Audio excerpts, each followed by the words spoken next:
What do you say, everybody? Welcome to Bama Insider and the Bama Insider YouTube channel on a Sunday night when we're going to take your calls. We're going to talk about the Iron Bowl. Obviously, Alabama had an epic comeback, and I know that there's a lot of you guys out there that are burning up about it right now, probably still giddy. Throw me in that category. Kyle Henderson and I will also go through some of the other scenarios for Alabama and talk about that as well.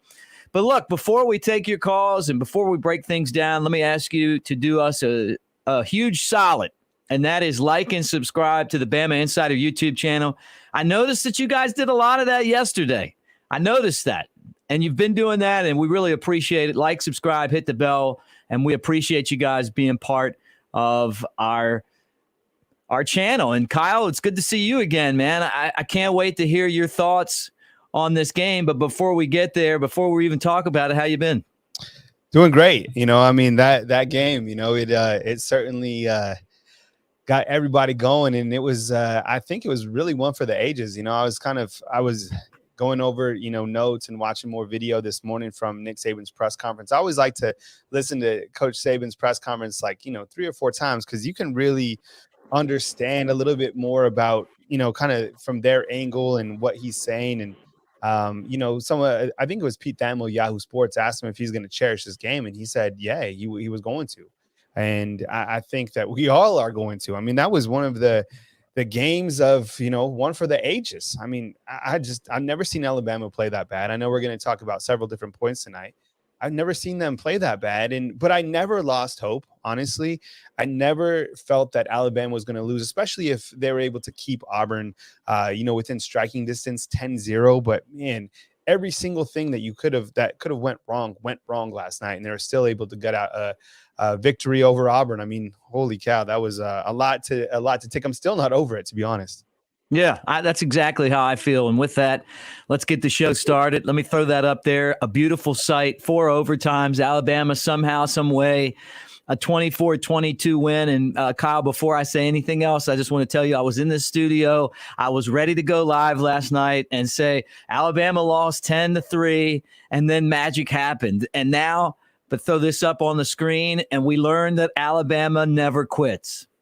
Yeah, absolutely. I mean, we really have seen, a lot of fight from this team. I don't think this team is perfect. I mean, you can't compare. And it was interesting. If you want to go back and listen to the video that we just uploaded from the SEC championship teleconference, Kirby Smart, Nick Saban, go to our YouTube channel. But this team didn't quit. And that's something that Nick Saban was really happy with his team. And I mean, if you're out there, you saw that game. They never quit. And they didn't even score to the fourth quarter. I think they were throwing up some crazy stats last night on the broadcast. Since the fourth quarter that they didn't score a touchdown. And I thought as soon as they, missed the field goal from the botch, with Tyson missing it, I was like, man, this game completely fell off the rails, but they didn't quit. And that says a lot about this team. And you know what? Even when you look back to the game that they lost against Texas A&M, they didn't quit.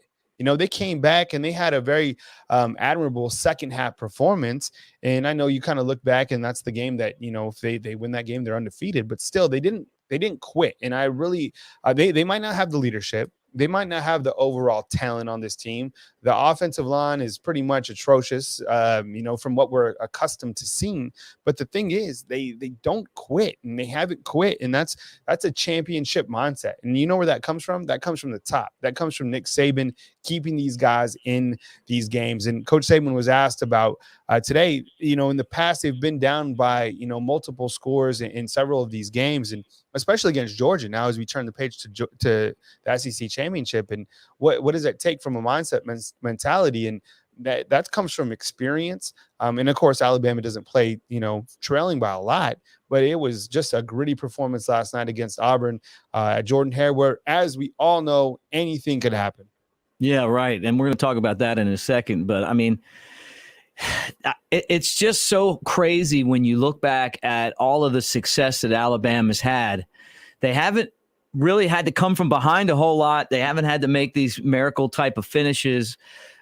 This one, to me, ranks right up there with the 2nd and 26 game. And I know it's different, and nothing's ever going to be as big as that. You win a national championship game. But when it looked like they were done, basically, Auburn, all they got to do is run out the clock, and Tank Bigsby gets pushed out of bounds.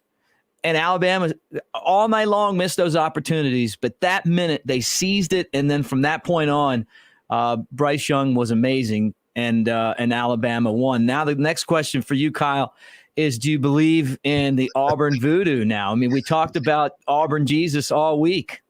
Man, yes, that Auburn voodoo is absolutely real.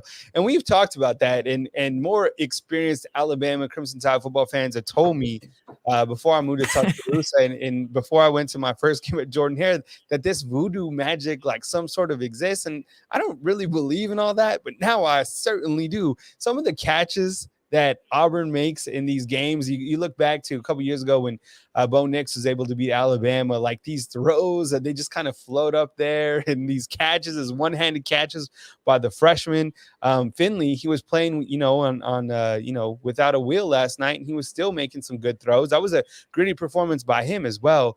Just these incredible catches. And how about some of these penalties, right? That weren't called and that were called. Man, I know. Was it Mechie that was completely horse-collared, or was that James? No, that was Jameson Williams, right? He was basically like horse-collared when he was going for a catch. The no calls and the calls. I mean, man, there was something strange in the air last night, and I still can't believe that Alabama came on top. But yeah, the voodoo is certainly for real at Jordan-Hare. Yeah, you bring up a good point, and I want to hit on that before we go to our next topic. Bo Nix went on our buddy Lance Taylor's show and basically said that he felt like Alabama got all the calls against Arkansas. And I don't know if that was why, subliminally, whatever. Alabama had terrible luck with the officiating last night. It was and you know what, Coach Saban wasn't asked about the officiating. He can't really say anything because the game's over, whatever. But it would be interesting to really get his take on some of these calls, because you're just like, what? I think we all kind of had that mentality, and same for Auburn fans. There was like a couple of just really strange officiating. To be honest, I think that was probably the worst officiating game that I've seen all year. Right? Yeah, me too. I mean, how much football have we watched? I mean, we watched football all weekend. I mean, watching NFL all day long, and it was really, really bad job. And to come out, clean on the other side, he kind of just moved past that one. But the officiating, I mean, that was something else. Could not agree with you anymore. And it was just shocking. I mean, like, just so many bad things happened to Alabama, but they got the job done. And Kyle, one of the reasons why they got the job done was this guy right here, who is one of the great quarterbacks that Alabama's ever had. It's really remarkable to see Bryce Young kind of how he's taken over this offense, and the presence of mind that he has for being just really a first-year quarterback. I know he's a sophomore, but in terms of taking over the offense, especially under a new offensive coordinator, nobody likes Bill O'Brien anymore. But what Bryce Young is able to do, and I was watching the game, right? We're all watching the game. Alabama's trailing, but Alabama has an opportunity to take this game into overtime, right? So I was looking at the game, and I was telling everybody, I was like, look, when you're Bryce Young, and people might, and you're going to understand this if you played sports. And I was talking to you about this in our pre-show, Mick, is like, if you've played sports, during that time, you're not nervous. You're a competitor, right? You want the ball. You want to make a big play. But I think Bryce Young, and there's only a certain amount of people that have this ability. It's that Mamba mentality. It's that you want to be in that sort of situation to control the game, to go for the win, throw the big throw, and have that confidence. And he was never once looked shaken. He has handled everything absolutely tremendously for as young as he is in a game of that magnitude. I think that his demeanor is just absolutely incredible. And that's why he's going to make, millions of dollars playing in the NFL one day, is because he has that composure. And what he was able to do, especially with his back against the wall, that 97-yard drive, we're going to remember that for the rest of our lives. Honestly, we're going to look back at the Iron Bowl, and that was a game that I felt not only encapsulated kind of his season and the type of player that he is, But I mean, 25 of 51, 317 yards, 2 touchdowns. He was sacked 7 times. And the dude comes out with an incredible drive and throw in a touchdown pass. And like you said earlier in the show, it's kind of reminiscent of the touchdown that Tua threw to Devontae Smith for the Natty, right? I mean, a game of just giant magnitude, playoff hopes on the line, and Ja'Cory Brooks, a freshman, who was called Jacoby all night. That was sad. Is Ja'Cory, by the way, Ja'Cory Brooks came up with an incredible touchdown pass in a clutch moment. What a tremendous moment for Alabama Crimson Tide football fans. And honestly, Mick, I felt that when Auburn had an opportunity to, I think it was 17-16, right? And Auburn should have went for the 2-point conversion. I thought so too. 1,000,000%. Because what is Auburn playing for? They're not trying to get into the playoffs. They're not trying to go for the SEC championship. Like, you have your rival there, your home crowd's there, and if you beat Alabama, then Harson's the hero. And if you lose, you're like, hey, we weren't supposed to be here anyways. I can't believe that they didn't go for 2. I thought that was a big mistake on Harson's part. Yeah, and look, they had that 2-point conversion play that they ran, the misdirection play that worked to, I believe it was the tight end, right? Yeah. And it worked perfectly. That would have been the play they could have ran. Obviously, I'm glad they didn't do it. But, Bryce Young, we've been asking for a long time to have that Heisman moment. And Kyle, when you look at it right now, C.J. Stroud lost as Ohio State's quarterback against Michigan. He was okay in the game, and Bryce Young was under constant distress. He got not a lot of help from his offensive line, nor the run game. But at the end, when it was on the line, it was Johnny Unitas. It was John Elway. Yeah. It was Dan Marino. I mean, it was as good as it gets. 97 yards. Yeah, I think you're right. I mean, you bring up all these past quarterbacks, even like Joe Montana against the Cincinnati Bengals, right? Like, all these guys who have developed these tremendously long drives, but 97 yards. And what about Auburn's punter? My goodness, man, he was just nailing them, with the shadow. that was, and that's going back to the voodoo. I'm serious. He was like punting to like the 1, right? Yeah. So Alabama comes out, and I knew, with that 97 yards left, I mean, because like you said earlier in the show, they like Bigsby, that was a tremendous, play on his part. We appreciate it. Richard just hit us up with the super chat. We appreciate you. We'll get you in just a second. But as soon as Bigsby went out, they had plenty of time to work the 2-minute drill. And, I know there wasn't 2 minutes exactly, but after the game, they asked John Mechie. They were like, well, what was said, in the huddle? He's like, not much. Go down and score. And I was like, these guys are ballers, right? Like Mechie, Bryce Young. They didn't have Jameson Williams. Brian Robinson's hurt. Trey Sanders steps up. A year ago, they didn't even know if Trey Sanders was going to be alive. Just all this adversity that this team has faced is really just incredible that they're still a 1-loss team. Think about all the things. Charles, what's up, man? We see your super chat as well. Thank you so much. I mean, think about, honestly, you don't have to come out and say it on the chat, but think about all the negative things that you have thought of, or that you have typed out on social media about this team. And here they are, still standing, still going into the SEC championship game. I honestly believe that they're going to beat Georgia. And I know that that's a tall task because of Georgia's tremendous defense and everything that Kirby Smart has built. Look, this team, Kirby Smart's team, and we're going to talk about Georgia in a little bit, is built to win the national championship.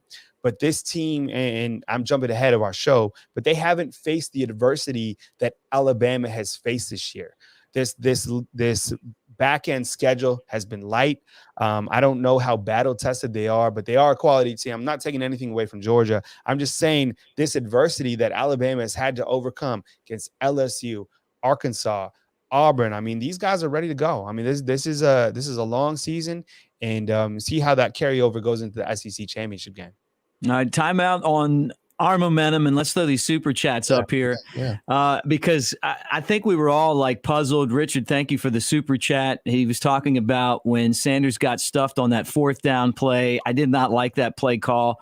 And, he was pretty much feeling like all of us, that Alabama was done for, right? I mean, that seemed like it was it. And of course, they ended up getting the ball back and going on that 97-yard drive.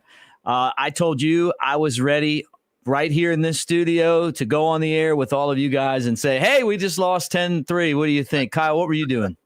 When Trey Sanders got bounced back, I was saying some negative things as well. I was like, I was cussing. Yeah, I didn't like the play call, right? I think everybody that I was watching the game with, we all said the same thing. Like, we didn't like the play call. I think every person knew exactly what Alabama was going to do. And look, for all the great things that Trey Sanders is capable of, he's not a ground and pound type guy. He might, evolve into that, but he doesn't have the power that Brian Robinson does. And with that said, with Brian Robinson, and by the way, if you missed the update, Brian Robinson has a lower body pulled muscle. Nick Saban just said that on the SEC teleconference. So we'll keep you posted throughout the week. I felt that Brian Robinson, man, he's built to run just north and south, right? And I feel like sometimes he dances a little bit too much where he's a big imposing back. Man, just pick up 4 yards. Just pick up, 5 yards, whatever. But getting back to Trey Sanders and that run, man, I didn't like the call at that point. I think we have another super chat coming up, but we appreciate you, Richard. Thank you so much.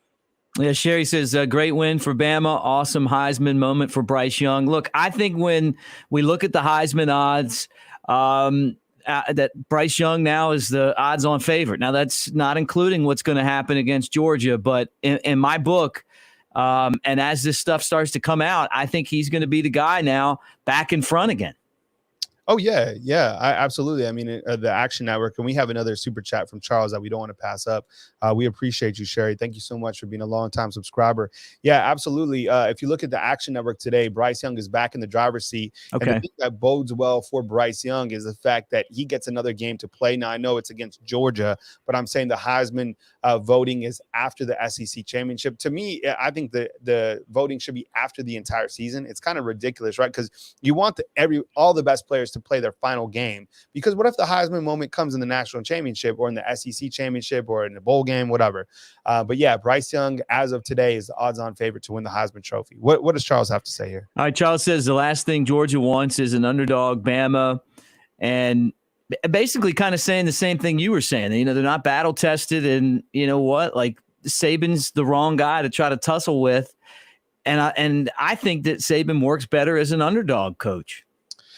I mean, it's rare that we see Alabama as an underdog. I think Georgia's a 6-point favorite in this game coming up. We got another super chat coming up from Sean. What's up, Sean? We appreciate you, man, more than you know, man. Sean has been a long-time poster. But I think that Alabama being an underdog, look, and Georgia was asked, and Kirby Smart was asked about this in the SEC teleconference, if, since Georgia has lost 6 in a row to Alabama, does that carry over into this game? Same thing with Coach Saban. You guys are coming off, some victories over Georgia. None of that matters. Nothing. The win last year, the national championship win, none of that matters. So throw that kind of all out the window. These are two completely different teams. Going into this one, yeah, Alabama is the underdog. I think they're clearly the underdog considering the talent that they're facing from Georgia's defense. And considering the fact that Alabama's offensive line this is a subpar offensive line. I mean, Damon George was in trouble. Chris Owens came in. He did okay, but this is not the offensive line that we're accustomed to seeing. With that said, Alabama has a lot of fight. It's going to take everything Alabama has to get the ball out quick. Bill O'Brien is really going to have to dial up an incredible game plan to be able to get the ball to the flats, to create space for some of Alabama's weapons to get on the outside, because Georgia's defense has been absolutely dominant. Yeah. And you were talking about Sean. Absolutely love Sean, man. Great caller, great part of the show. And basically he's just talking about Jordan Davis. Jordan Davis, big problem. I think Jordan Davis is a beast, and Alabama's going to have to try to figure out a way to slow him down. Jordan Davis is like trying to stop your refrigerator if it got loose and started chasing you around the house. This is a scary man. Alabama's going to have to come with it to somehow dial up a game plan to stop this man. Coach Saban was asked on the SEC teleconference. Go back and listen to it. He was asked, Coach, who else are you concerned about other than Jordan Davis on Georgia's team? And Saban rattled off about 10 other players. Honestly, he was like, this guy's got 2 sacks. This guy's got 2 sacks. So does this guy. This guy's got 5 tackles for loss last game. I mean, we've seen it all year. I think a reporter pointed out that Georgia's average margin of victory this season is 40-8.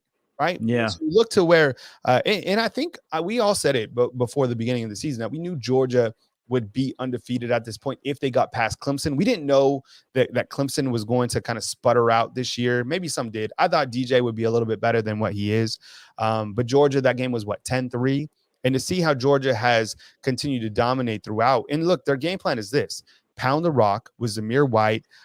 You got so many that running back room that they have, and they're all healthy now, is very dangerous. They can certainly control the tempo of this game, control the field position. I mean, they got plenty of backs: Zamir White, James Brooks, McIntosh, Kendall Milton. All those guys are quality backs that could start anywhere in the country. Very, very talented teams. I love that running back room that they have. Alabama had a great defensive performance in yesterday's game, and as bad as things were for the offense and special teams, the defense did an excellent job of giving Alabama a chance to have that comeback. You know what? I loved the defense last night. I thought you know what? I could honestly tell that the defense was playing inspired from the first play of the game when they stuffed Tank Bigsby. I thought Bigsby coming into this game could present some challenges, and I know that Auburn's offense isn't stellar. I know that the offense isn't what it was going to be without Bo Nix, without Gus Malzahn. But still the magnitude of this game. The players played better, and I thought the defense really did a great job keeping Alabama in this game. I think if you look to the past couple games, this defense has really came up with big stops, big turnovers when they've needed to. I think the defense certainly needs some praise. When we talk about what we liked last night, I mean, Bigsby ran for 81 yards off 29 carries. Bigsby is a big, imposing running back, kind of similar to Brian Robinson, and allowed just 137 yards. And I know that Finley, isn't the most talented quarterback, but still, I mean, the guy was balling out in a game like that. To be able to stop him, hold him under 150 yards passing was certainly impressive. And then when it was crunch time, when the game absolutely was on the line, absolutely needed to stop, Alabama came with a big stop, which ultimately turned the momentum in Alabama's favor and really bolstered Alabama's chances to put together that 97-yard drive. Bryce Young wasn't asked about this, but I guarantee you that stop gave Alabama's offense plenty of momentum to go down, score that game-time touchdown, and ultimately win the game. How about Kool-Aid? We talked about Kool-Aid. He had some of the biggest plays in the game, and I don't think he's going to be. I think he's going to be playing for Alabama at that corner spot for a while. Yeah, I mean, Kool-Aid, you're right. I think Josh Jobe got beat one time, and then Kool-Aid came up with a really big stop in the end zone. And I mean, that's an in-state player. It's from Pinson Valley. I mean, there was a lot of people that felt that he was going to go to Auburn. I know Andrew Bone covered his recruiting process extremely well. And I think some people thought it might be LSU, but I mean, ultimately he came down to Alabama. And this is a guy who I've heard from sources that Nick Saban absolutely loves. Remember when in high school, he used to walk around with that Chucky doll? Did you ever see that, man? No. He literally used to have like this Chucky doll that he walk out to the field with Pinson Valley. The guy's a gamer. Best nickname in college football, Kool-Aid. JaQuincy McKinstry comes up with it. I mean, the guy's an absolute baller for a freshman. Other freshmen that stood out, someone said inside the comment box, how about the play of Dallas Turner? Yes. My goodness. That dude, that's him. So you got Dallas Turner, William Anderson, you got Kool-Aid. He's a freshman as well. You got Corey Brooks coming up with a big touchdown. So you're starting to see some of these wide receivers later in the season. And hey, these guys don't have to step on the field immediately to prove who they are. If it takes a little bit of time, then so be it. Bryce Young said Corey stepped up when his name is called, came through with a gigantic catch. One catch that's certainly going to be remembered for the ages. Yeah, no doubt. Here's another super chat. L Dub, thank you so much for the high five. He said, don't blame the players. Bill O'Brien, obviously a lot of Alabama fans not happy with him. And this kind of talking about getting out the ball quicker, which did work for Alabama in the second half of the football game. Nick Saban talked about that. But you mentioned it before, Kyle. I'm starting to hear some rumblings from people I know that Alabama staff could see some changes next year. It's going to be interesting to see what really happens after the season. And I'm sure everybody's been following. You just saw Lincoln Riley going out to USC. I love how he dodged the question last night. He's like, I'm not going to LSU. And then today he's like, I'm going to USC. And then Gotcha. yeah, if you're tracking it out there, you have Billy Napier, who's going to Florida, right? They're like, okay, who else coached under Nick Saban's staff? Billy Napier, Mel Tucker, Lane Kiffin, right? So you got Billy Napier going to Florida, and then Lane Kiffin just broke the internet with tweeting a license plate of Louisiana, right? So there's no guy who knows how to work social media better than Lane Kiffin. 50% of his posts are about Nick Saban. Clearly, he knows that works. And now posting a license plate of Louisiana. Do you think there's any chance that he ends up there? Yeah, of course. I mean, I don't know. I mean, Lane Kiffin, yeah, I think he could be very dangerous at LSU. He's going to have more resources. I think LSU, they have the athletes every single year, same type of athletes that Alabama has. Right. You get the offense in there, and people want to play for Lane Kiffin because he has that mindset. He's not all coach speak. He likes to say how it is. I respect that. I like people who just flat out come with it. And he's done a fantastic job at Ole Miss. I mean, he doesn't have, all the pieces that some of these other programs do, but look what he's done. I mean, he's a tough coach to coach against. I think at LSU, he could be, and he's had major opportunities even before this. So is he an option for LSU? I don't personally know, but the guy knows what he's doing. So I wouldn't bet against Lane Kiffin. Alabama takes on Georgia in the SEC championship game. We're going to talk about that here in a second, guys. But do us a favor, like and subscribe as you hang out with us here on the Bama Insider YouTube channel. Give us a thumbs up. So many of you guys hanging out. We're closing in on 800. We'd love to have 800 likes. So please leave an impression and make sure you hit the bell so you know when we've got other programming coming up. So there he is on your screen, Kyle. Kirby Smart, former Alabama coach. You talk about the former assistants. He's probably the most successful assistant, him and Jimbo Fisher. Obviously, Jimbo won a championship. But Kirby was Nick's right-hand man for a long time, and he's got his team poised to finally get past Alabama and win the championship if he can handle business Saturday. And Kirby Smart, I mean, the job that he did under Nick Saban, was really impressive. Those are kind of back to those defensive days. Same with Jeremy Pruitt. Kirby Smart, he's done a great job at Georgia, and we've all felt that this Georgia team was a bad moon rising. I think they have all the pieces to really make a dominant run. I mean, you look at their recruiting. They recruit right with Alabama. They recruit, tops with anybody in the country. This particular team, as we kind of turn the page and look at the Georgia Bulldogs, they're beating teams on an average of 40-8, which is just super impressive what they've been able to do in SEC play. I think the back end schedule. I think they're going to come into this game tremendously healthy. I know they were kind of banged up early in the year. We didn't see Pickens. Some of their running backs got hurt. I think Pickens, from what I heard, might play in this game or is scheduled to play in this game. But, you look at their last two games, Charleston Southern and Georgia Tech, compared to Alabama's games against Arkansas, which is a very physical team, and then against Auburn. So you kind of look to that carryover going into the SEC championship game.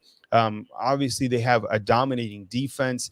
Jordan Davis is tremendous, but they got, a very good secondary. I think they're going to present a lot of challenges for Alabama because of their secondary. But I think what really concerns me is the same thing that concerns everybody else, is Georgia's defensive line versus Alabama's offensive line. I mean, you're talking about a major mismatch. So, look, I'm not an offensive coordinator, but I just hope that Bill O'Brien has some sort of a game plan to be able to get the football out quickly and for Bryce to stay clean. I mean, he was sacked 7 times. I mean, you can't let Bryce get hit like that. You got to keep him upright. And I get it. Bryce can extend plays, and sometimes the sack is on the quarterback. But with that said, I think Georgia's defense is ferocious. And, I think that offensive line from Alabama, I guess they're just never going to find a right tackle, right? I guess that they just don't have one. And if we know that, think about what Kirby Smart knows. Yeah. Look, it's going to be quite a challenge Saturday against Georgia. And I told you beforehand, and I'll say it here, maybe Alabama fired their last bullet beating Auburn. I don't know, but it's still been a successful season, 11-1 for the Crimson Tide. I will take that, and I'll take this as well. Danko, man, we appreciate the super chat, man. Thank you so much. You guys are killing us tonight, and in a good way. Can I just say a couple more things about Georgia, too? I just want to hit on a couple more points because I know we've highlighted their defense, but on the offensive side of the ball, One guy who I thought has really played well for Georgia is Stetson Bennett.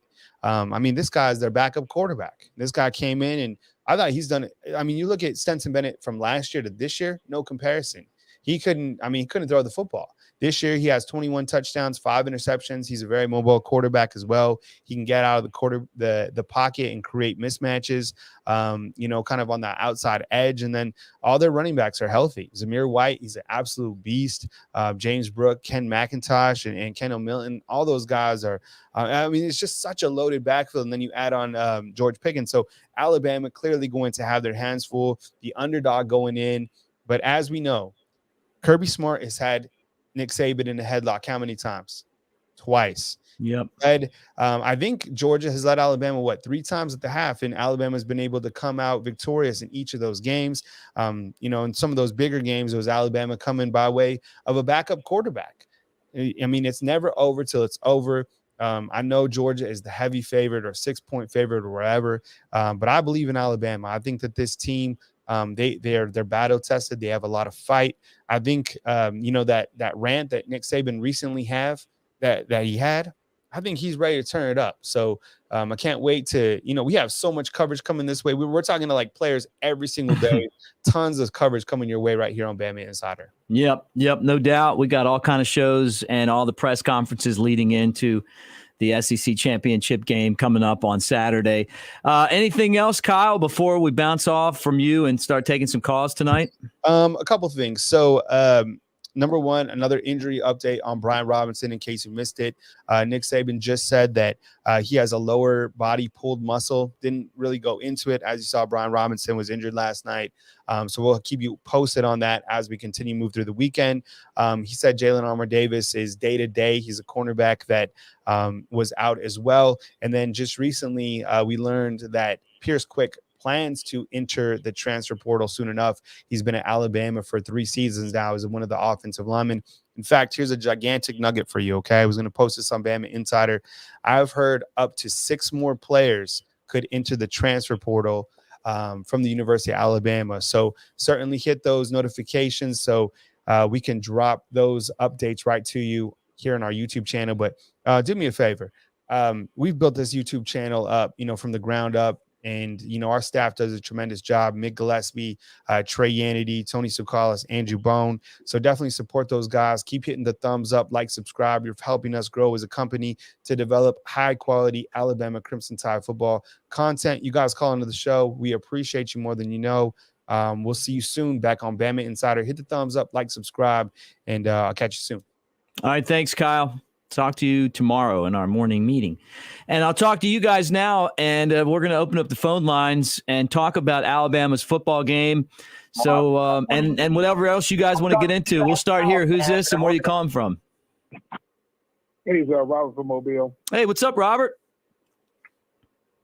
Hey, well, I definitely admire Kyle's belief in the team. They think they will beat Georgia.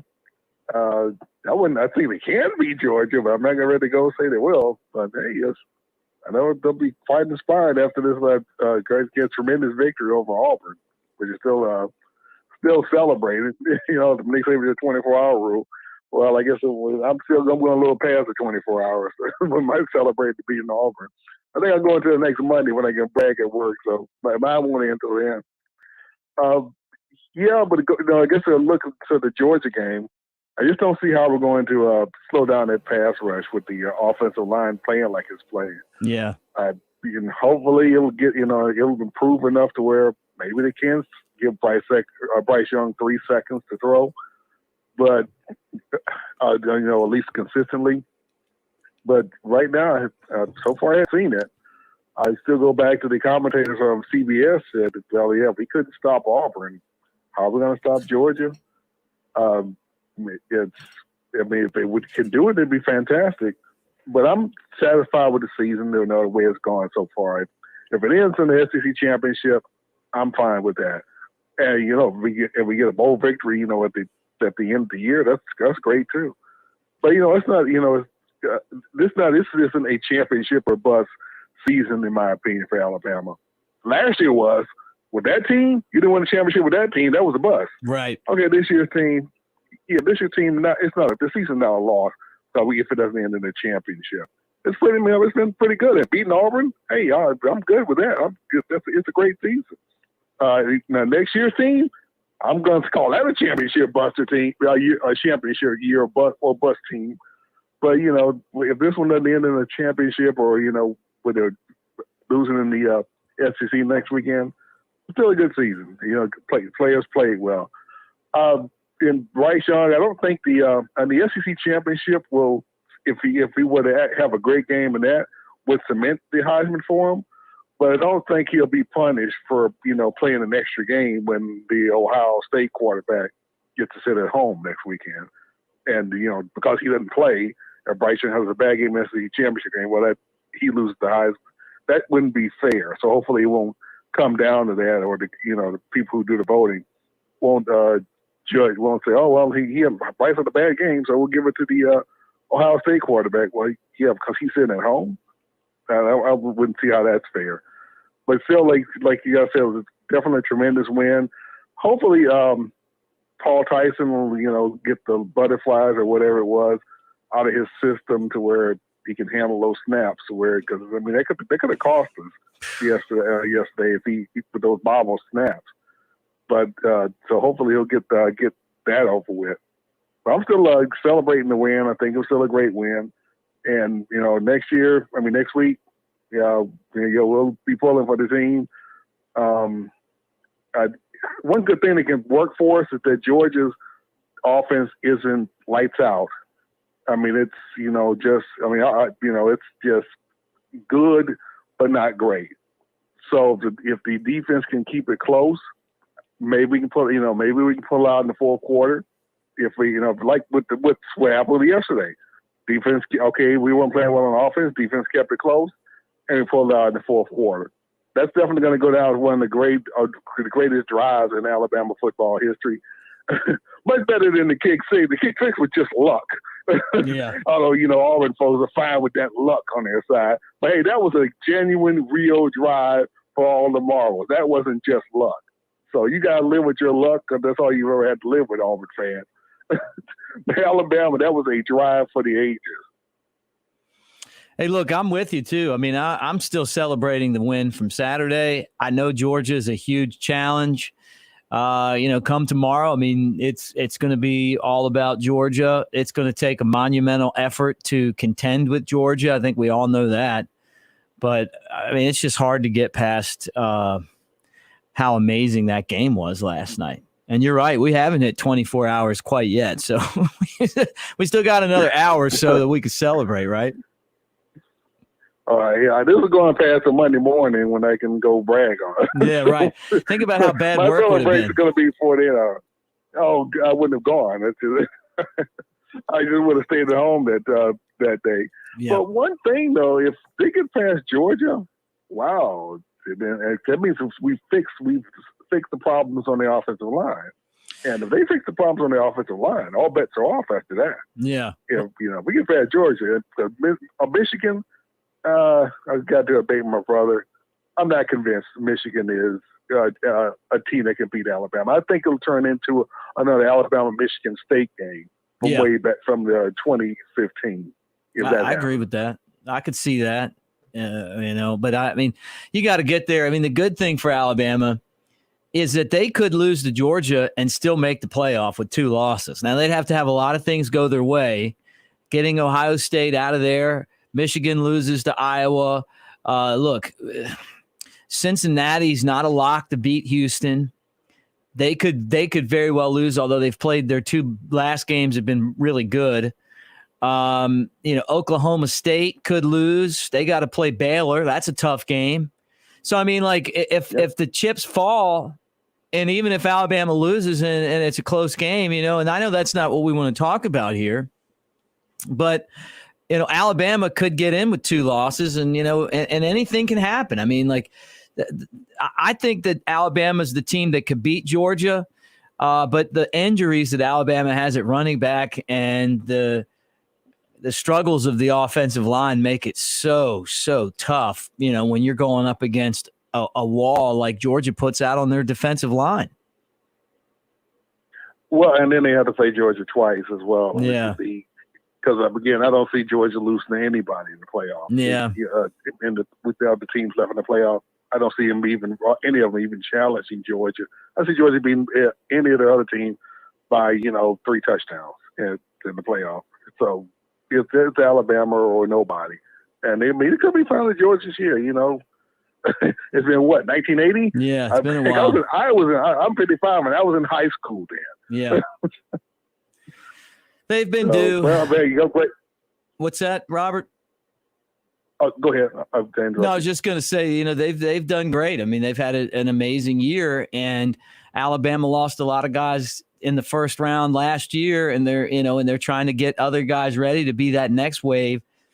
So 11-1 this year, like Coach said, I feel like that's a great season, and we should celebrate that and see what happens. Alabama's not going to be intimidated by Georgia, though. I can promise you that.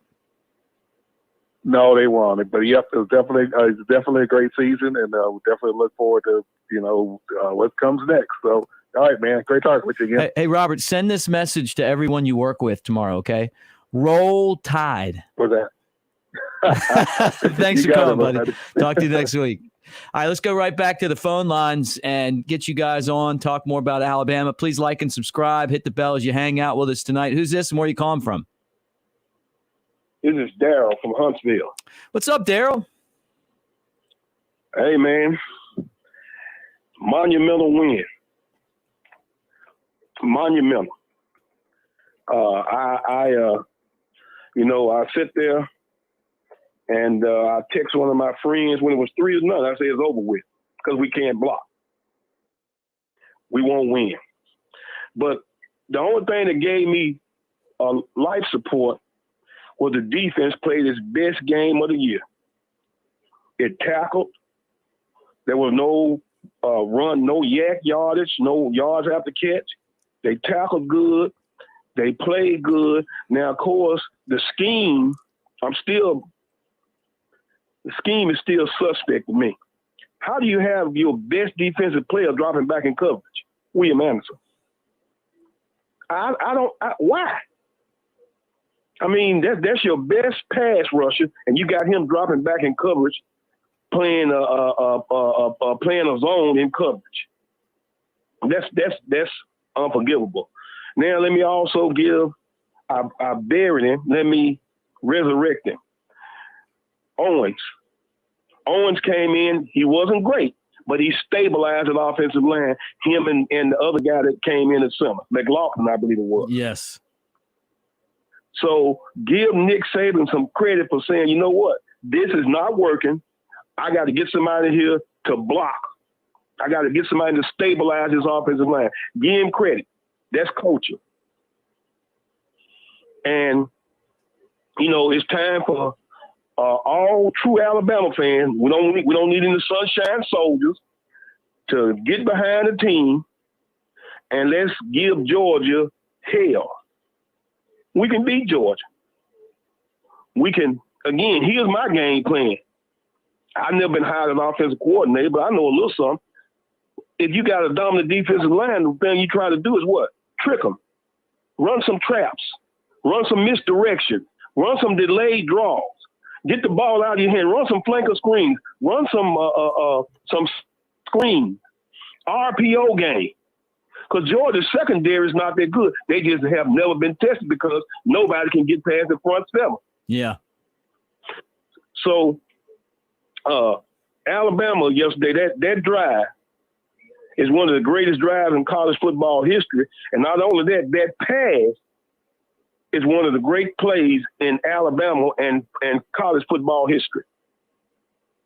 An untested freshman to go in and make that catch, that's monumental.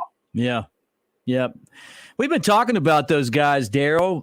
It was Ja'Cory Brooks yesterday, but we've been talking about those guys and saying, hey, when are they going to let these freshmen play? They were forced to let them play, and guess what? Brooks can catch, and he can run, and he can get open. And maybe there's some other guys like that we've been calling for. Yeah. We still want to see, again, I'm not at practice every day, but let's see what J.C. Latham can do. Right. I mean, let's give him a shot. If he's been out there on the extra point, but at the end of the day, you got to have faith in these guys, and Nick should have faith after the game with Georgia in the national championship game when Leatherwood, Najee Harris, Jerry Jeudy, and Henry Ruggs all made significant contributions to winning that game, and Devontae Smith. Yep. So it's proven if somebody's got some talent, like I said, I'm not at practice every day, but one thing I know about any sport. I played football, I played baseball and basketball. I know this. The players know who can play. Yeah. They go against each other every day. They know who can play. They know who can make a contribution. And sometimes on teams I played, we would go tell the coach, "Hey, coach, why don't you give Mick a shot? Yeah. Mick is this and Mick is that." Yep. So, again, we'll go in as an underdog, and deservedly so. I have no problem with that. 6 points right now. But I know this. Yeah, I know this for a fact. If we played Michigan, we beat Michigan by at least 3 touchdowns. Oh, I'm not worried about Michigan. Yeah. Yeah. Congratulations. Yeah, Michigan. I was pulling for him hard on Saturday. I had him in my, I picked them. I thought they would cover the spread. But I didn't know they would outright beat down Ohio State, but I loved every minute of it. I liked their uniforms. I liked their fight song. I liked their stadium, and I liked the fact that it was snowing. It was great. It was. I grew up watching those games. Ohio State, UCLA, Ohio State, Michigan, Nebraska, Oklahoma. I grew up watching those games, so that's like going back in a bit of nostalgia for me. But I just hope the Alabama fans appreciate what they saw yesterday, because the reason Nick Saban was emotional. It would have been easy for that team to quit right there. Yep. At 10-0. And especially after that botched field goal, that it would have been easy just to throw in a towel.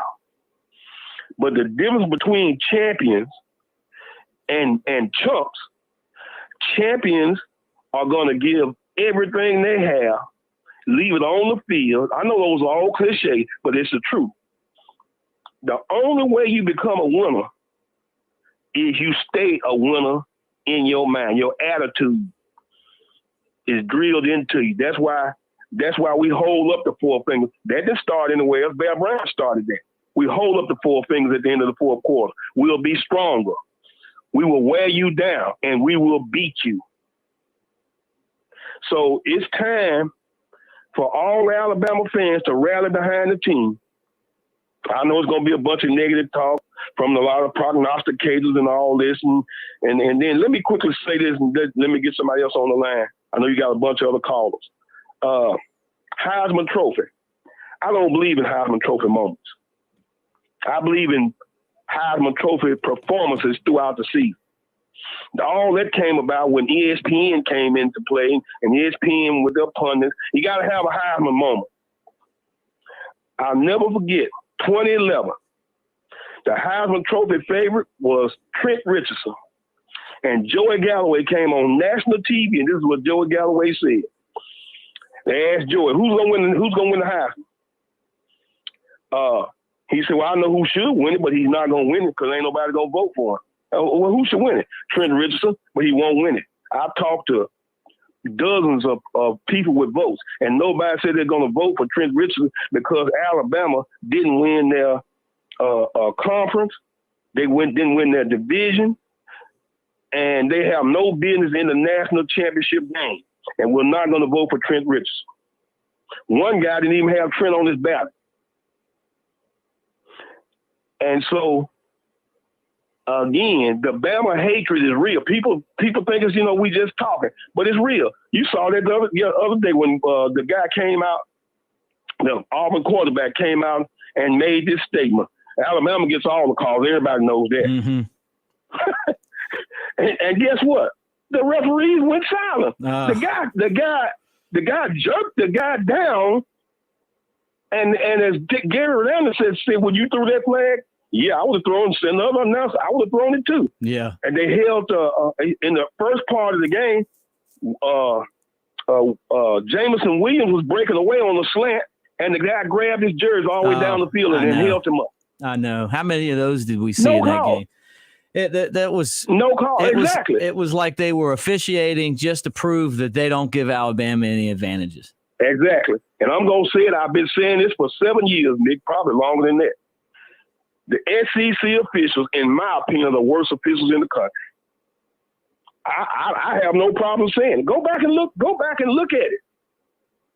It's almost like, well, at their Alabama, we can't throw this flag. I know they're holding. I know they just pulled the guy down to the ground, but I can't do it. It's Alabama. Yeah. So appreciate you, Mick. I'm gonna get off. A monumental victory, not a great victory, a monumental victory. Yeah. Well, Daryl, all I gotta say is roll tide. Daryl, go ahead, Mick. Yeah, no, look, and I wanted you to send a message to everyone there in Rocket City, whether it be Madison or Decatur or Huntsville. Just tell them all I said roll tide. I sure will. Right now. Okay. We'll talk to you next week. Have a great evening, Mick. You too. See you now, Daryl. All right. Back to the phones. Going right into the next caller. Guys, like and subscribe as you hang out. Who's this and where you calling from? Hunter from Alabama. What's up, Hunter? Hey, man. First I would say, what a crazy game. Wow. I mean, I've never seen an Iron Bowl like that. Here's my thing. We've got to get rid of Bill O'Brien after the season. That is the worst play calling I think I've ever seen from an Alabama coordinator.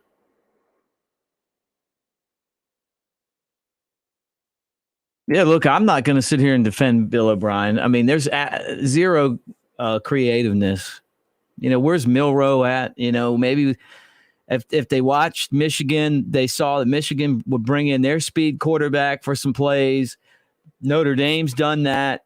We're down to one running back, and it would be nice to just use the cards that we got, but we're not going to. I can't imagine that. Well, we're going to have to if we're going to have any shot at beating Georgia. You've got to throw everything in the book at them. And in order for us to beat Georgia, that's what it's going to take. I don't understand why he's not going and look back at what Sark and what Kiffin and what Moxley did and taking a page out of their book and applying it in his playbook. Right. I mean, it absolutely makes zero sense to me. And I just hope that Nick does the right thing after the season and lets him go. Well, or he gets another job. I mean, I look, Nick Saban, I'll say this. I think there's going to be some big changes on the coaching staff next year. And I think that it'll basically be guys going to other jobs. He's not going to outright fire anyone. They're just going to go somewhere else. And the offense just, Bryce Young may still win the Heisman Trophy. But when you compare Alabama's offense to what we're seeing some of the other teams in college football, teams like Ohio State and even Michigan and Notre Dame being more clever than Alabama and creative, Ole Miss and what Lane Kiffin's doing there. How about that game last night between Oklahoma and Oklahoma State? The way that college football works now, Hunter, is you're right. You got to be creative. And I just don't see that right now. Well, he comes from a pro background, which is fine, which I have no problem with that. But you've got to adjust according to what environment you're in. And you're just not in the pro style type of offense anymore. I think that I give them credit for putting in Ja'Cory Brooks and throwing him in the mix. And letting, that was a good thing to see. Why was he keep on trying to run the ball down the middle when that wasn't working the whole entire game? I mean, I'm sitting there cussing at the TV because, I mean, we're running it right up the middle and we're getting stopped every time. Every time we're running up the middle. And when we ran it in, east to west, we gained some traction. That's when he got that big run. So, I mean, that was the most frustrating I've ever been. But after the game, it was the most relieved I've ever been. So it was kind of a roller coaster of emotions. Right.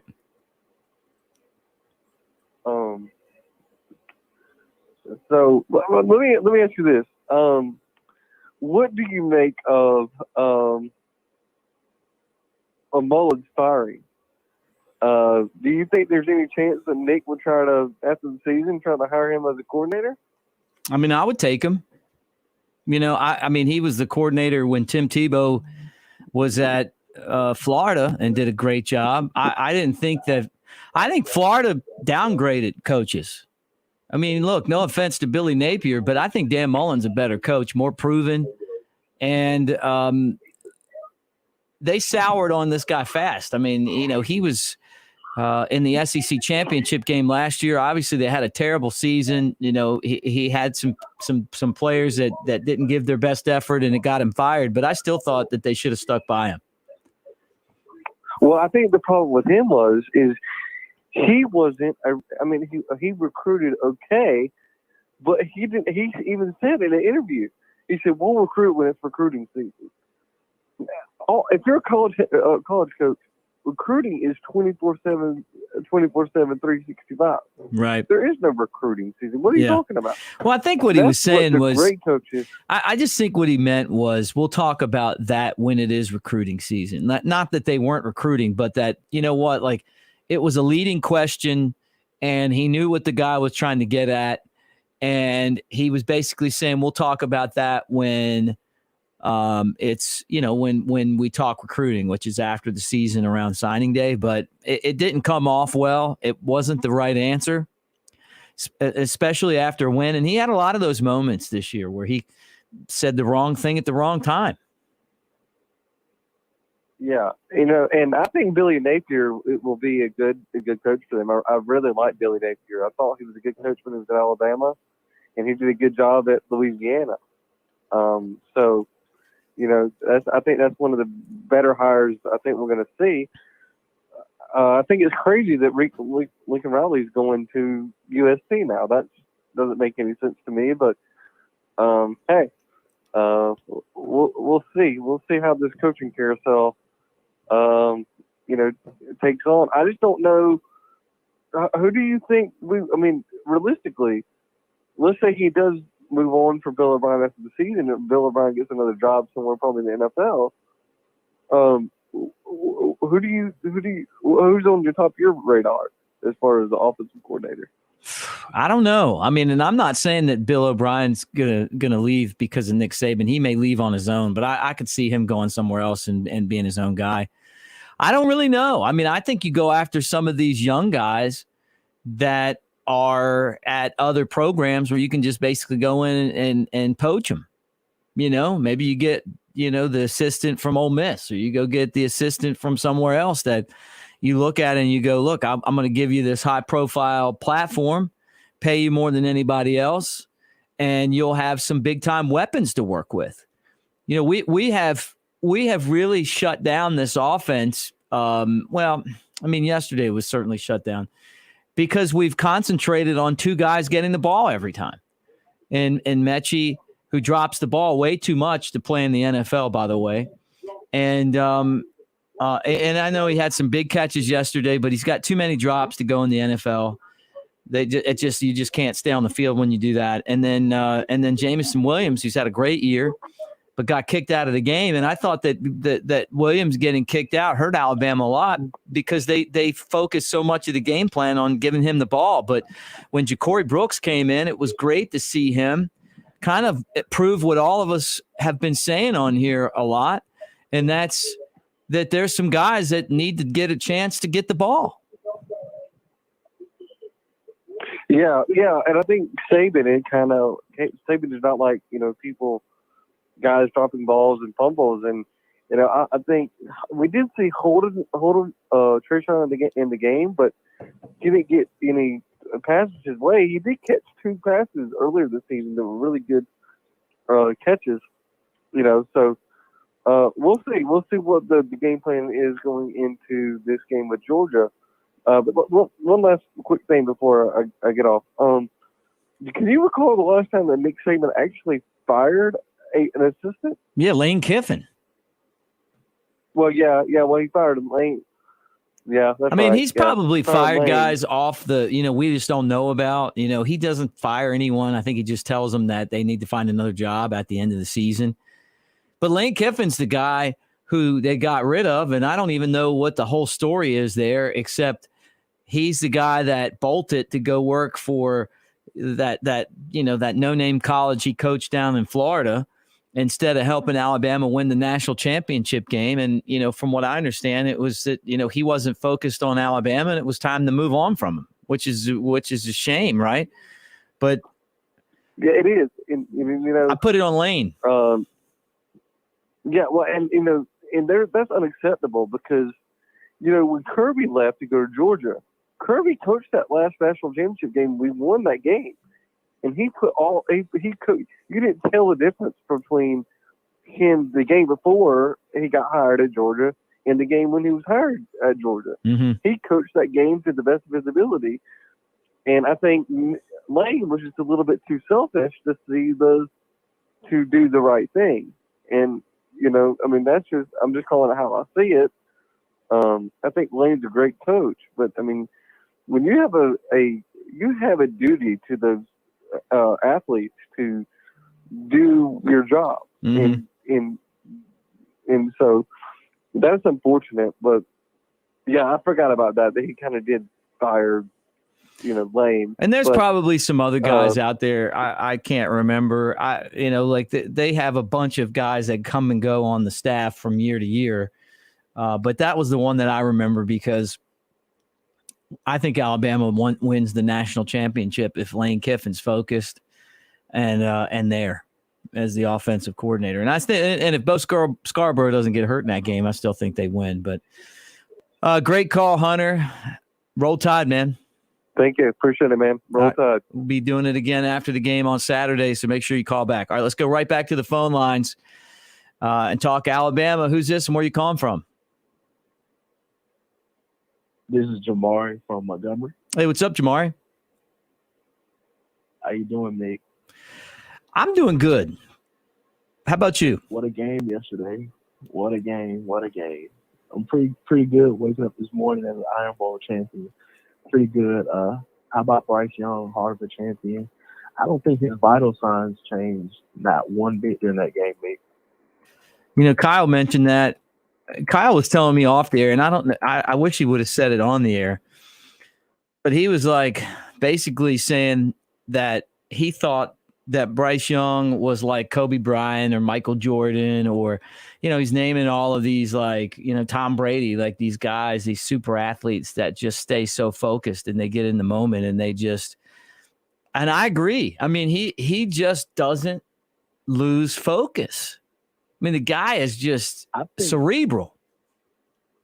I think he might be more composed than what Jalen Hurts was. He was always real composed like that, but I think Bryce Young may have got a beat. He was just cool, calm, collected. It was definitely a Tom Brady-esque moment, and I don't really think, unless something extremely drastic happens, I think he wrapped up the Heisman last night. I really do. I think that extra game for him is going to actually work in his favor. Somebody else I'm real proud of, Kool-Aid. Kool-Aid definitely showed his talent yesterday. I don't think they threw the ball at him one time except for that time in the fourth overtime, but he held it down pretty good. He played good assignment football. He communicated. He didn't really like a freshman last night at all. I'm with you, man. I was so glad when I saw Kool-Aid break that pass up, and I knew it at that point. I'm like, we're about to win. And right. I think Kool-Aid's going to be locked down, Surtain style, Humphrey style. I think he's going to be Dre Kirkpatrick style. I just think he's going to be one of those guys that you just throw him on an island and let him do his thing from here on out. I think so too. Somebody else I definitely have to give credit to. Like I said, we bury him a lot, but Chris Owens, you have to give a lot of credit to Chris Owens. Last night, he was definitely a team player. Came in and kind of stabilized the line a lot.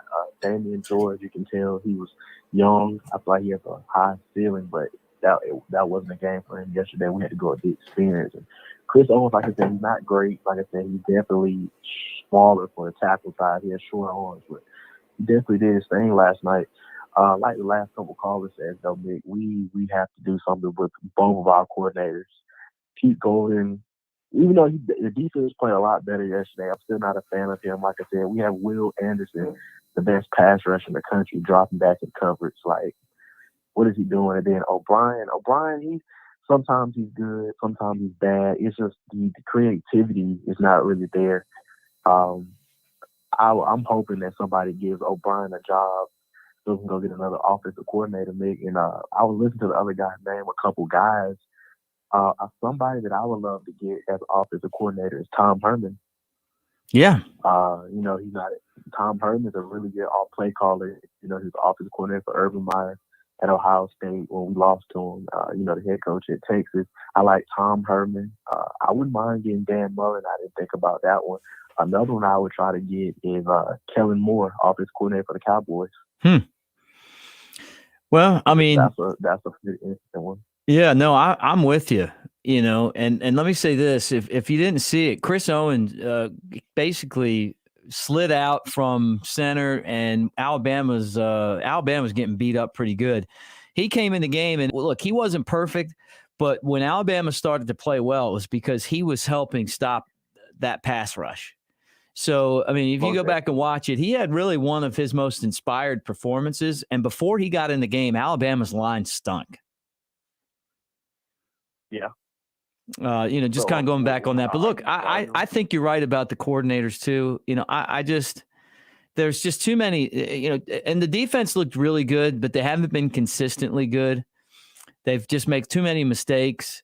I don't know who, and I'm sure Saban has an idea of the direction that he needs to take things, but I'm sure he's frustrated. You saw that rant that he had after during his call-in show the other day, and he's talking about the fans, and I agree that he's right on that. But he knows he's got problems. I mean, we're not stupid. We follow this team like a book. We follow them. We know what's going on, and when you guys are on somebody like you are, normally you're right, plain and simple. Right.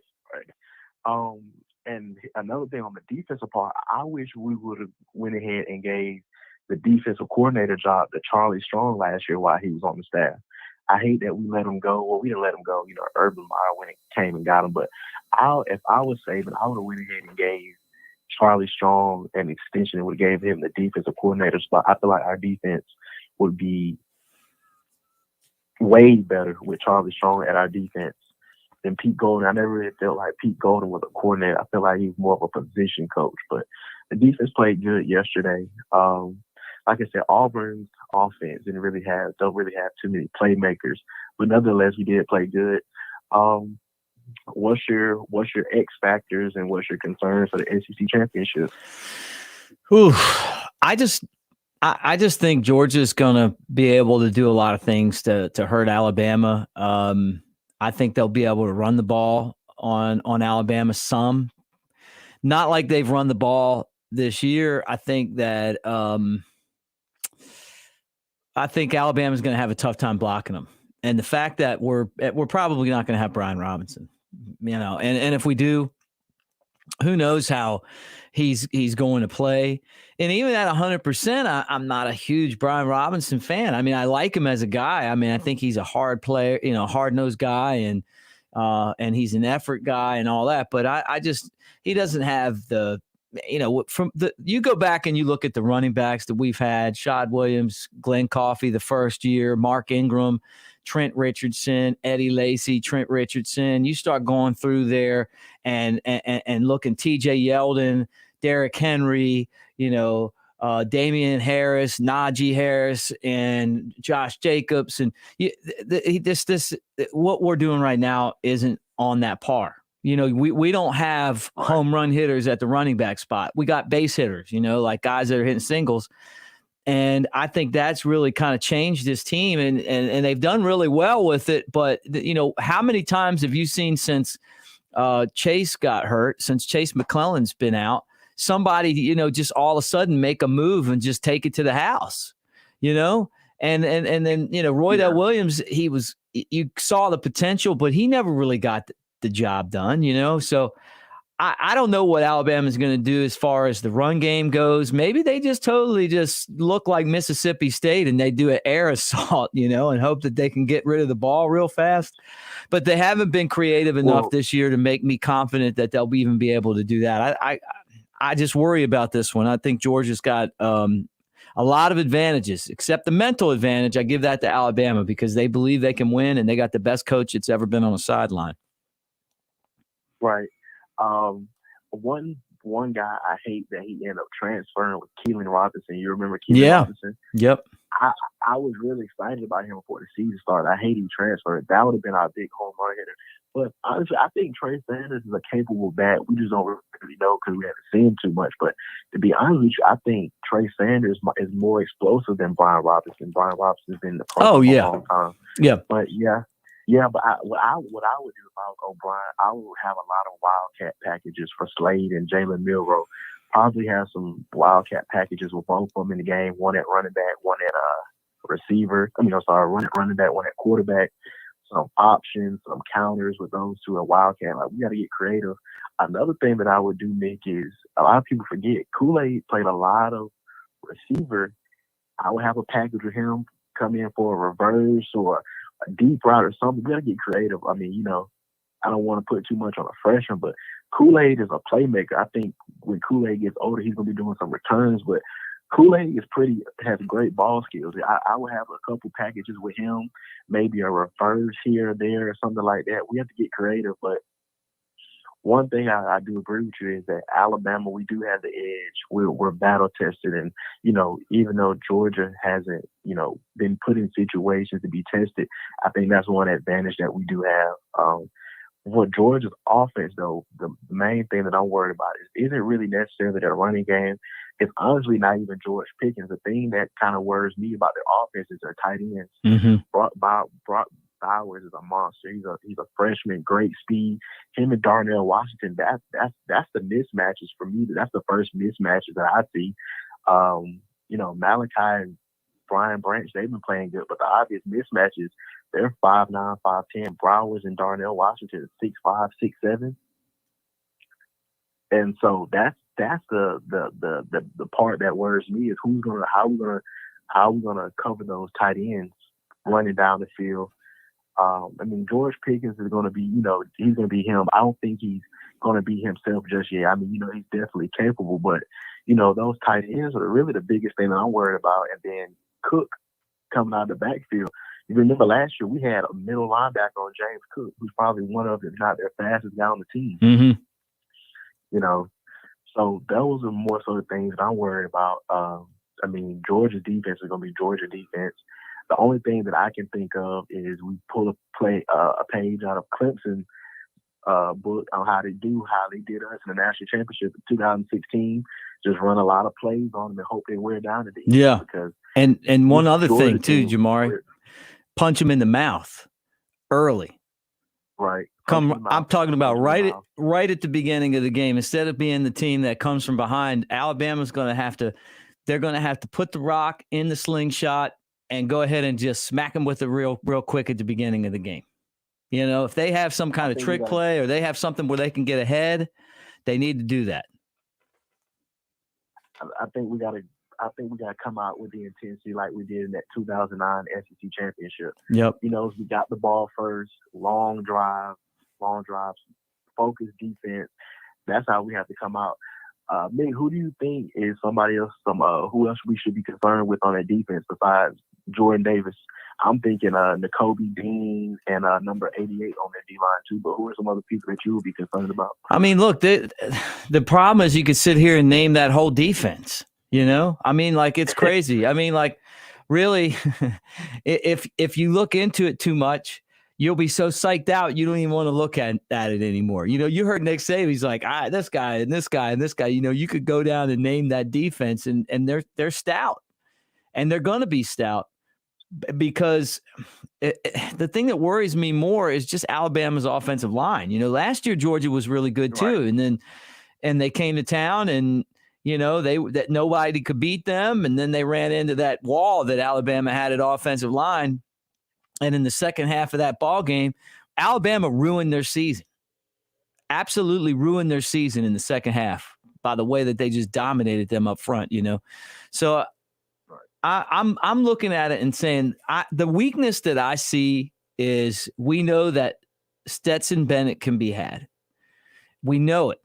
But you got to get to him. Exactly what I was about to say. And the other part of it is you got to stop that run, make him throw, and put pressure on him. Alabama did it last year, and I think they can do that again. But they've got to score and basically do the same thing Auburn did. You know, just make it a game, you know, and see what happens. Except the difference is between Alabama and Auburn is Alabama knows how to win. Auburn, I mean, look. I've been laughing about this all day, and I'm kind of glad that we're all here together talking tonight because I woke up today and I was just like, I need somewhere to go listen to something where we're talking about how terrible Auburn was and how they were imitating Alabama's like celebrations and their fans and all that stuff. It was like, I got to give them credit because they hung in there. But at the same time, it's just, you know, Alabama won. Auburn always finds a way to lose. Alabama always finds a way to win. The fact that this team's 11-1 and really could be 12-0 to me is astonishing. Right. Now, I was definitely thinking that's my game plan. Make Stetson Bennett beat you. We have to stop the run and make Stetson Bennett beat us. I still don't think Stetson Bennett can beat Alabama. If he somehow beats Alabama, it's their year. But I'm going to that game, make Stetson Bennett beat us. Got to cut down the penalties. I think we had over 140 yards of penalties last night. Awful officiating. Cut down on the penalties. Awful. Right, awful officiating. It was somewhere else. We definitely got to stop their run. Zeus, Cook, but yeah, I'm definitely making Stetson Bennett beat us most definitely. One last question. I'll go ahead and get off here, Mick. Where do you think that for George Pickens, are you putting Job on him, or are you putting him on the freshman? Because I can kind of see both sides. Job is a more experienced guy, has seen receivers, but at the same time, I think Kool-Aid is just flat out better. So, are you going with the talent, or are you going with the experience? Look, I don't cover George Pickens. I mean, I keep hearing Pickens. Look, Pickens hasn't played in a long time, and you're right. Like they're saying, well, he's going to play, right? I'm not worried about Pickens, but if you're saying to me, if you said, hey, look, I got to put somebody on this guy over here on an island, it's Kool-Aid. And I know Job had the biggest interception in his career yesterday, and I was glad to see it. But I'm going Kool-Aid. You know what? I'll live and die with Kool-Aid at this point at that cornerback spot. Like I said before, I think he's going to be, when it's all said and done, one of the greats that Alabama's had if he stays healthy. I definitely agree. He's an athlete. He's definitely an athlete. But we got a couple of days to figure something out. I hope Brian Robinson gets a little healthier. It doesn't seem very good right now. But we definitely have to get creative. We got to get Trey Sanders ready. I think Trey Sanders, like I said, is very capable. Like I said, he was, I think, a 4 or 5 star coming out of IMG. I think he's definitely capable. He just has to get more reps. And I don't know. Who you think Ja'Cory Brooks has emerged as that third receiver for? I hope so. I mean, put him in there. He's the guy. The guy made the catch of the season. If I was Daniel Moore, this is what my Daniel Moore print would look like. It would be Bryce throwing the ball, and maybe the back view of Bryce throwing the ball, and Brooks catching it in the corner of the end zone. You know what I mean? Kind of like that. Like you're looking from up here. That to me is a Daniel Moore print. I would love to see that. Look, I know Auburn hasn't had a great year, but you know what? that game, man, that is one of the best moments. When he caught that touchdown, we all went nuts. I mean, we just couldn't believe it. I know I did. Could not believe it. I feel like we should play a John Hall more. We got to use more receivers. Hopefully JoJo Earl comes back. Was he available to play yesterday? Or is he not back yet? I don't know. I think he's still hurt. Okay, well, I think a John Hall would be help us out more. Trayshawn Holden, he got in there, but we didn't realize how much we needed Jameson Williams. Like, we basically saw how our offense would look all this year if Jameson Williams didn't transfer. Like, I think just off that yesterday, I think Jameson Williams should win the Biletnikoff Award just off his value to this offense. Right. Hey, he's had a great year. Yeah, so he has, and he's valuable. He's never touching special teams again. With the guy who we had replaced him, we'll just leave him as the gunner. We can't afford to lose him like that again. Like I said, great hit, honestly, but like I said, we just gotta get more creative. We gotta use our freshmen. We got a lot of talent. But thanks, Mick. I know you got a lot of other callers and Roll Tide. Let's get it done. Hey, send it down to Montgomery for me, Jamari. Roll Tide, my friend. Thank you for calling. All right. All right, let's go back to the phone lines again. And guys, as you hang out with us on a Sunday night, like and subscribe, hit the thumbs up. We appreciate you being here. Who's this and where you calling from? Yes, Roll Tide, Mick. This is Jarvis calling in from Texas. Jarvis, what's up, dude? Ooh, man, I'm still just still on cloud nine after that game last night. I mean, just the way we sucked the life out of Jordan Hare with 25 seconds left. I mean, the look on those Auburn fans' faces, I'm pretty sure Bama fans will remember that game and those looks, for the rest of our lives. I loved it. I mean, no one rubs in a win. No one is a bigger sore winner than Auburn. Can we all agree on that?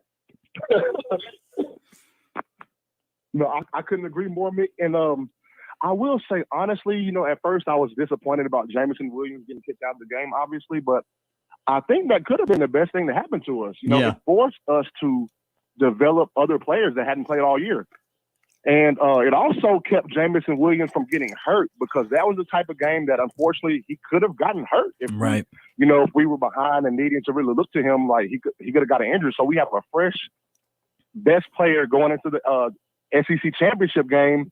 And honestly, with the momentum we have coming off this win, our first drive, I would air it out against Georgia.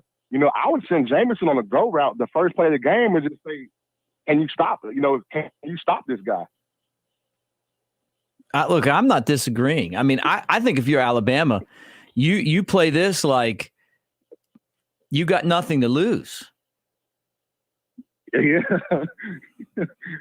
Oh, yeah. And, speaking of that, we haven't been an underdog since 2015. So this is the first game that we actually can play free. Oh, yeah. I mean, the pressure will not be on Alabama for once since, Nick Saban's pretty much been there. So we have nothing to lose if we go in there with this mindset. I think the win last night really galvanized the team and brought us together and showed us that we can win any type of game you want.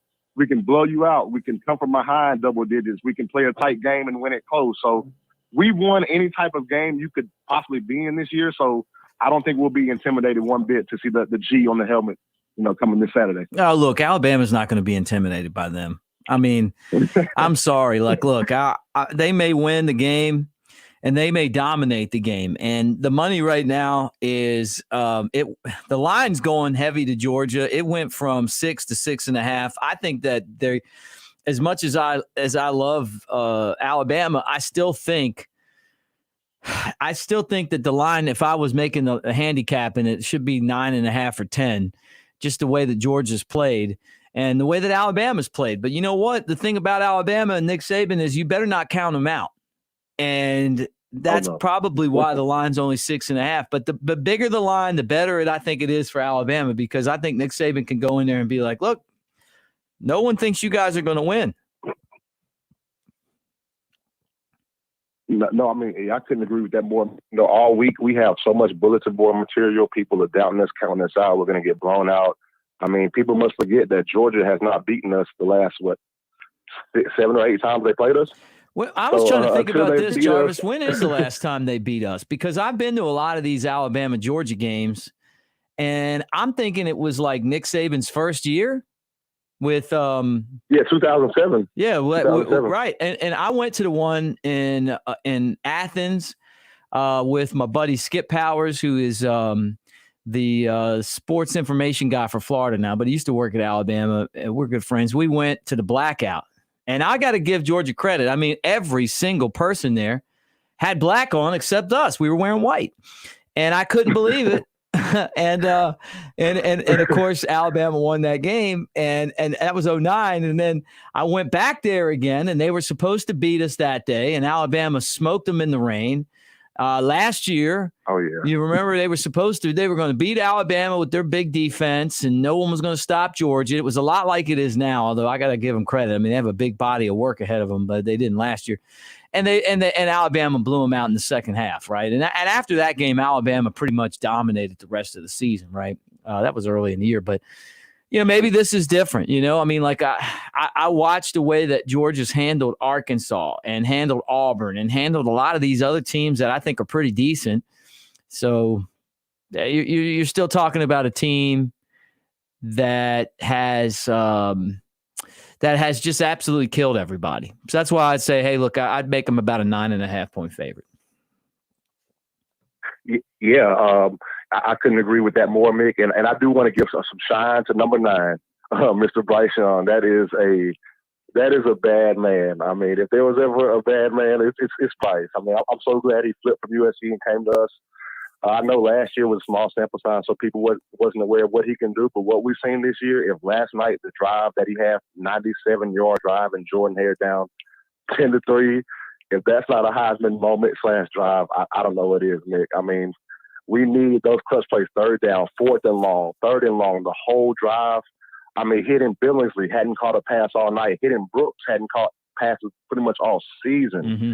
I mean, what confidence did that give, to our offense, having Trey Sanders step in, like, the new center they had in, like, we needed to play Arkansas and Auburn for us to be ready for Georgia, because I feel like yesterday was kind of like playing Georgia. The way they were stifling our offense, I feel like that, Georgia could present those kind of problems to us, and we found a way to overcome. So I just couldn't take my hats off more to Bryce Young. I think he's worth every penny he's getting from his NIL deals, and I think those pennies might go up a little bit more after last night. Yeah, look, I'm with you, man. I think the guy – I hope that Alabama gives him a chance and it doesn't mess up his Heisman if that offensive line just gets destroyed in that game against Georgia. I hope that doesn't happen. I hope he has a chance. But when he was in the Auburn end zone and he threw the ball to Mechie and Mechie caught it, because there were some drops in the game and some catches too. But he threw that pass out of the end zone. I was like, okay, this guy's going to take him down the field. I didn't know if he was going to score or not, but I said he's going to take him down the field. And after that, I mean, it was like watching, like I said, it was like watching some of the all-time great quarterbacks. Yeah, Mick, I mean, we were supposed to lose that game. Everything about that game said Alabama lost. I mean, even from the officials, like, miscalling on so many blatant calls, like, we were getting in our way, the officials were getting in our way. Of course, Auburn was. Everything was going against us. And, one moment I will remember last night when overtime Bryce Young went to the end zone and kneeled and said a prayer by himself. Like, after that, he locked in. I mean, this guy is cooler than the other side of the pillow, as they say. And I won't take up too much of your time. I got 3 more quick points, and I'll get out of your hair, Mick. Go ahead. I will say one thing that really disappointed me was on those 3rd and 1s, we had 2 crucial 3rd and 1s, and we could not get a yard. I mean, getting a yard with Brian Robinson behind you is just – that should be night and day. I mean, Alabama should be able to get a yard when we need to. So that was kind of disappointing. So, I do hope we shore that up against Georgia. Another thing I will say is that Auburn fans, if there is a silver lining for that game, we did save them $150,000 fine for not being able to rush the field. So they can keep that money in their pocket for another $365. Watching them cry Well, yeah, with all their outfits, man. Man. People have been sending me pictures of the Auburn fans all day. And the cheerleaders. All right, Mick. I got one more point here, and I just kind of want a more dark, more dark note. Just all the transfer news we've been hearing. Like the Iron Bowl wasn't even over 24 hours ago, and players already talking about transferring. That just goes to show that there is some self-centered players on the team this year. Like at least enjoy the win with your team. I mean, wait till the season's over before you talk about transferring. You're not going anywhere now. So I just thought that was kind of selfish. And, one thing about this team, people just need to appreciate what we have. It may not be the prettiest, but we've still been winning. And the last thing I'll say, Mick, is what about the quarterback development at Bama? You look at 1 year, we'll have a great quarterback, and then we'll have the quarterback behind them with a small sample size. But the next year, you plug them in, Blake Sims. I mean, every backup quarterback that gets plugged in ends up having a great year under Saban. So I think we are looking like quarterback you now. And that drive last night reminded me of the A.J. McCann to T.J. Yeldon, Baton Rouge walk-off. So with that note, Mick, I'll let you go get some other talk, but roll tide and great win. Always great to hear from you, Jarvis. Always great to hear from you. Roll tide, my friend. Jarvis out in Texas. All right, guys, look, I'm going to do one more call, and then I gotta break off here and watch Sunday Night Football. So let's do one more. And again, man, it's been so much fun hanging out with you guys. We got a bunch of programming tomorrow. Nick Saban, his press conference, hear from the players. We'll have that on here. Also, Monday Night Quarterback, Tony Tsoukalis, the Bama Insider beat writer, and I will be on to talk as well. We'll do that one at 6 o'clock. Tuesday, Kyle Henderson and I will be on at 6 o'clock when the college football playoff ratings come out. And before that, Andrew Bone will have his recruiting show.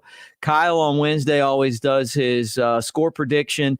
And then Friday night, the Bama Insider Tailgate Show, which is a radio show, we'll record on Friday, and we always invite you guys to hang out for that. So let's go right back to the phone lines again. Who's this and where are you calling from?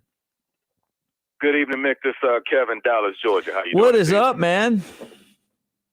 Well, back in purgatory, but that's another story for another time. I just wanted to, first, wanted to thank Daryl as far as for once again being a brother from another mother, as far as stating what has been stated as far as ad nauseum and prayerfully we can get that done. But two things as far as Bill O'Brien as well as Pete Golding.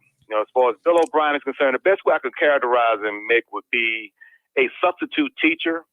You come into the classroom, you have the teacher's lesson plans in front of you. And when you look at the lesson plans, and the lesson plans are just as clear as night and day, and you just say, screw it, I'm going to do what I want to do.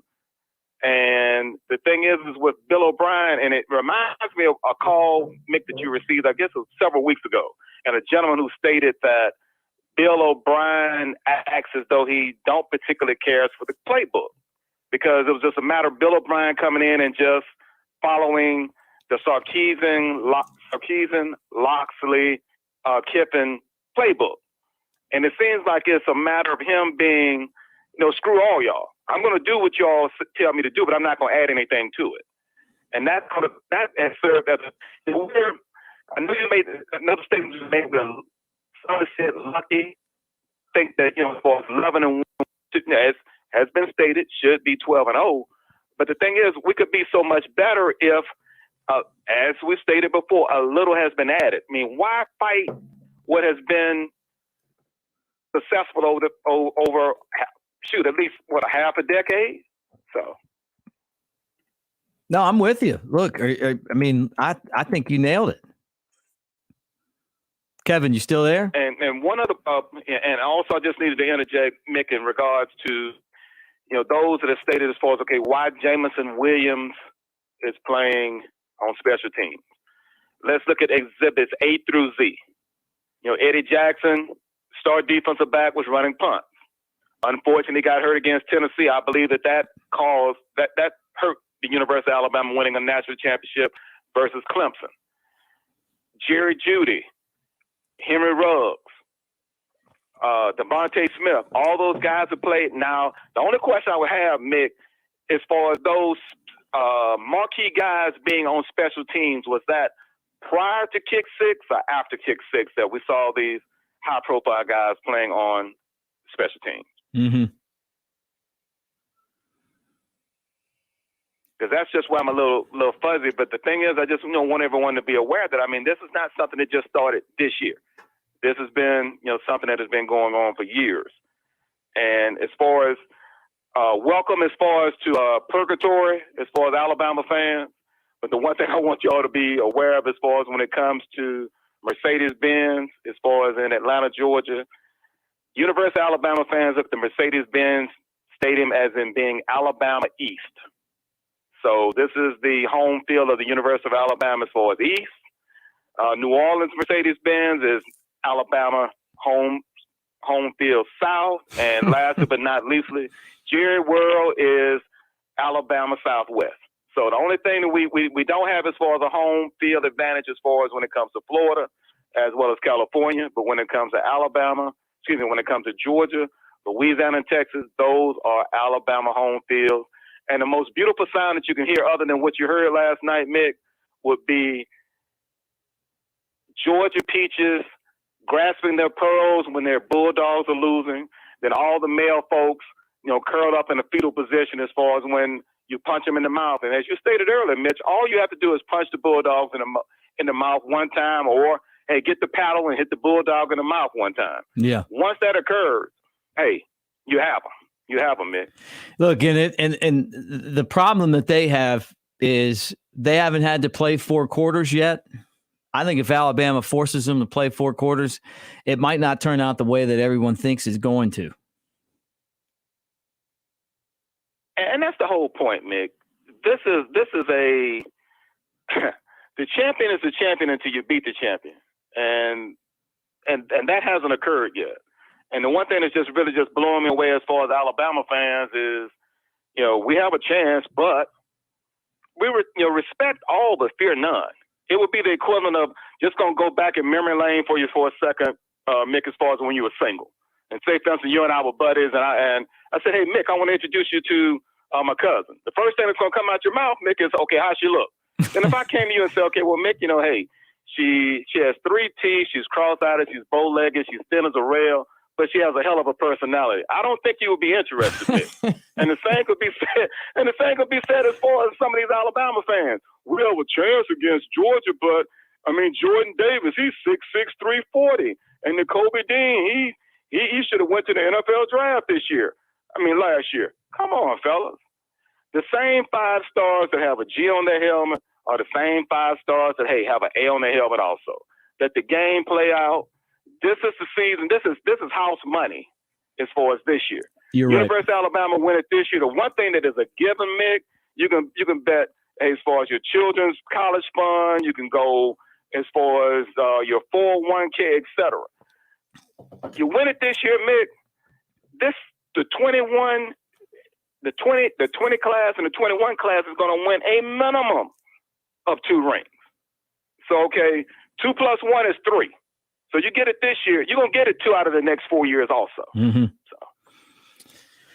Well, Kevin, I always love hearing from you, man.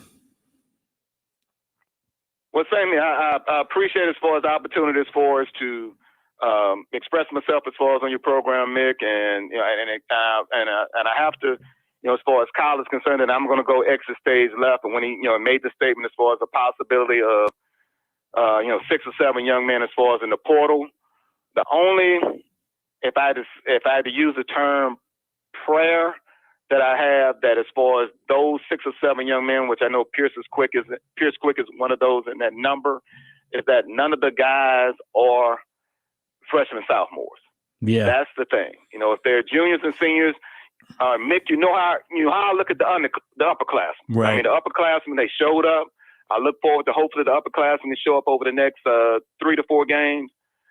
But Mick, I just have to be honest with you.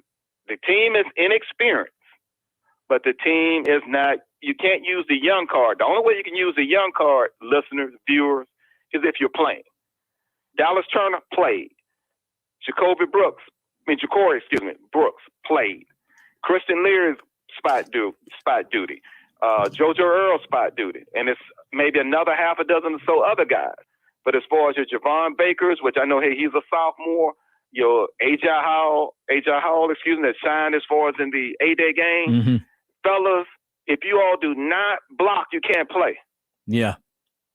Because it reminds me, Mick, I don't know as far as we remember as far as Javon Baker playing in the Iron Bowl last year. and they had him out there with Devontae Smith on that screen.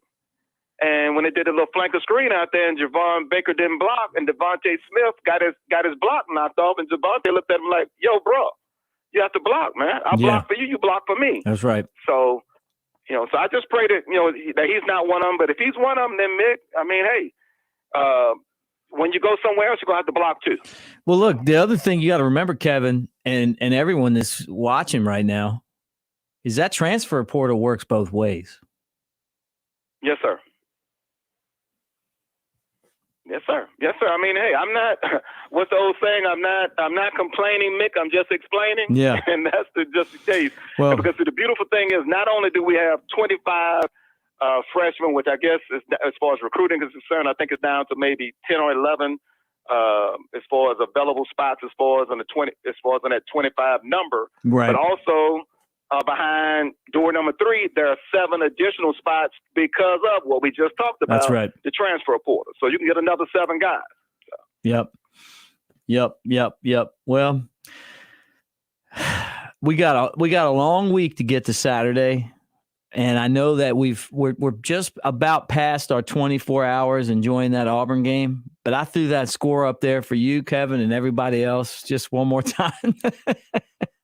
Well, that's greatly appreciated. I'm gonna, put it as far as on my screen, as far as on my laptop when I get to work. I may wear it around my neck like Flavor Flav when I'm walking down the hall at school, as far as for the week. Oh yeah. I'll have my We Got 18 sweat, hoodie on. So I'm gonna walk down. I'm gonna parade down the hall. I mean, and if you just really just want to just grate as far as a Georgianian's nerves, it's just anything that considers anything that deals with winning, Mick. I mean, that's just because I know that this time on Saturday night next week, Mick, Paulding Wellstar, not only Paulding Wellstar, but the Wellstar entity as a whole across the state of Georgia will be filled with Georgia fans going into cardiac arrest simply because of what transpired in the Mercedes-Benz Dome, and that is another Crimson Tide victory. Yeah, no doubt. And if you're Flavor Flav, I'll be Chuck D. Just tell those guys that Saturday could be the Terror Dome for them when Alabama shows up. It has been for a lot of other teams, including them over the years.